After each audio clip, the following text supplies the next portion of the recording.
Fake friends are like leeches, clingy when it's convenient, but never there when you need support.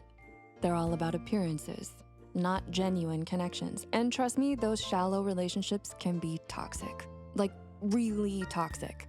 They often use you to their advantage and then drop you when things get tough. And that's not even the worst of it. The worst type of fake friend is the one who's like a wolf in sheep's clothing, pretending to be your ally, but secretly in competition with you, always praying for your downfall and hiding their true intentions. It's a painful cycle that can leave you feeling lonely and even mentally and physically drained. But remember, you're not alone. This video offers a roadmap to navigating the world of fake friends, helping you cope with the emotional toll they take and helping you deal with bad company. Part 1. If you find yourself surrounded by fake friends who are either taking advantage of you or trying to bring you down, here's what you can do. Recognize the difference between real and fake friends. Unlike what we discussed earlier, real friends are there for the good, the bad, and everything in between. They're your cheerleaders, and they bring a sense of belonging and support. We made a longer, more elaborate video on the differences between good friends and toxic friends. Check it out here. Validate your feelings. Ever felt like you were surrounded by friends, but still kinda lonely? Yeah, us too. You're not alone. It's important to validate your feelings when you realize you're surrounded by fake friends and feel like you don't have any real ones. Acknowledging the hurt, betrayal, loneliness, and disappointment helps you see the situation for what it is. Instead of intellectualizing your feelings, try to stop analyzing them and just feel them. Denying your emotions or ignoring the red flags can lead to confusion and prolonged suffering. By validating your feelings, you give yourself permission to set healthy boundaries, heal, and protect your emotional well-being rather than staying stuck in toxic dynamics that drain you. Recognize your self-worth. When you're surrounded by fake people for too long, it can really dim your self-worth. Their behaviors and words can make you feel like you're not good enough or don't deserve love and care. But that's not true. Recognizing your worth is powerful. It's the first step in protecting yourself. One simple way to do this is by getting a journal and writing down what you like about yourself every day. Reflect on why you're good enough just the way you are as a person and what makes you worthy of real love and respect. This daily practice helps shift your mindset, making it easier to spot toxic behavior, set boundaries, and prioritize your well-being. Embrace your own company. Learn to love your own vibe. Schedule some me time in your calendar each week for solo activities you genuinely enjoy. This could be anything from reading in a coffee shop, taking a nature walk, trying a new recipe, painting, or simply relaxing in a bubble bath. Embracing your own company is crucial because when you're comfortable in your own skin and don't need validation from others, you're less likely to be swayed by fake friends trying to manipulate or trauma bond you. Set healthy boundaries. Once you recognize your self-worth and build strong self-esteem, saying no becomes much easier. Let fake friends know you're not available for their negativity or manipulations. It's okay to decline requests that make you uncomfortable or drain your energy. Saying no is not selfish. It's a way of protecting your time and energy for things that truly matter. If they're particularly harmful, the unfriend and block buttons are your best tools for protecting your peace. Part 2. After you've removed toxic friends, what's next? Once you've cut ties with fake friends, it's completely normal to feel a bit isolated or even a little lost at first. But what happens when you're left with those casual friends or acquaintances who don't offer a genuine connection? How do you handle that emptiness and move forward? Here's how you can reclaim your power and take control of your social circle. Recognize the disconnect. It's easy to feel like something's off when your friendships lack real depth. According to the American Friendship Project, over 75% of people say they're happy with the number of friends they have, but more than 40% still feel disconnected. If you're feeling that void, it's not about the number of friends, but about the quality of your connections. It's important to acknowledge that feeling and take charge of it. Making healthy decisions in friendships.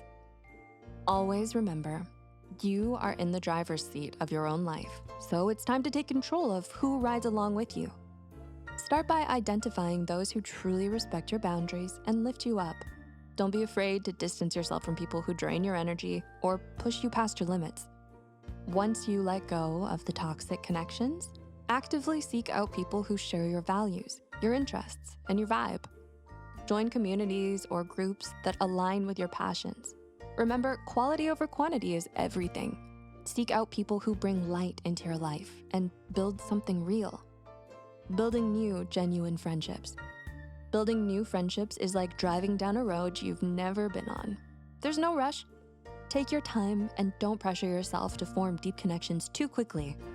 Engage in activities or groups where you can meet like-minded people naturally. Allow those relationships to develop at their own pace. Focus on shared values and genuine connections rather than rushing to make it official. And yes, this applies even in friendships as well, not just romantic relationships. Just because you connect with someone doesn't mean there's someone you can automatically trust. By going slow, you'll ensure that the friendships you build are based on true compatibility, not just filling a void. Part 3, addressing the traps of external validation and loneliness. We've talked about how freeing ourselves from fake friends is a huge win and how taking the driver's seat in creating new connections is empowering.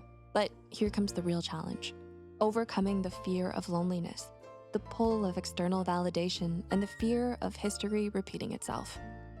Even with strong self-worth, it's natural to crave connection and support from others. Do most of your friendships feel one-sided, like a broken record, always stuck on me, me, me, and when you try to share, they suddenly disappear? Why do we stay in these unfulfilling relationships? It's time to dig deeper. The truth is, the fear of loneliness or stepping out of familiar circles can keep us holding on. We get comfortable seeking connections in the same old ways, even if those connections no longer nourish us. Recognizing the need for external validation. We're all human, and it's natural to seek validation from time to time. But when does it become unhealthy? Are you relying solely on external approval, or do you also find validation within yourself? As children, we naturally seek validation and love from our parents, and that's completely normal. But as we grow older, if we didn't receive enough of it growing up, we start seeking it externally. Instead of giving it to ourselves, we look for it from others because we didn't learn how to build self-validation and self-love. Constantly seeking validation, whether through likes, compliments, or attention, can trap us in a cycle that leaves us feeling empty. To break free, it's important to shift the focus inward. Cultivate your self-worth from within and learn to value yourself on your own terms. Your self-esteem belongs to you, and it should never be dictated by others' opinions. Building healthy, mutually enriching relationships. When you stop seeking validation from others, you're more likely to attract friendships that are genuine and fulfilling. Look for relationships built on mutual respect, understanding, and support. These are the kinds of connections that nourish your soul and empower you. Shift your focus away from superficial validation, and you'll naturally draw in those who bring real value to your life. Reframing loneliness. Loneliness can sting. It can ache. But it's also an opportunity for self-growth and reflection. Instead of fearing isolation, see it as a chance to reconnect with yourself. Use this time to nurture your own well-being, whether that's through self-care, journaling, or pursuing a passion that brings you joy. Aishwarya Raj, a licensed clinical psychologist, suggests engaging in activities that fill you with purpose. By reframing loneliness as an opportunity, you'll build emotional resilience and grow stronger in your own company. If you're struggling with fake friends right now, remember, it's not about you. Their actions are a reflection of who they are, not who you are. Just like the tide, people come and go.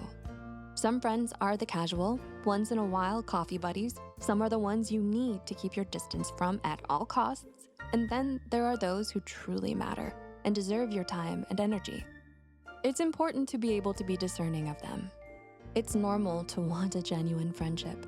Friendships can be great when they are mutually satisfying and respectful, but take caution to never get lost in your desire for friendship.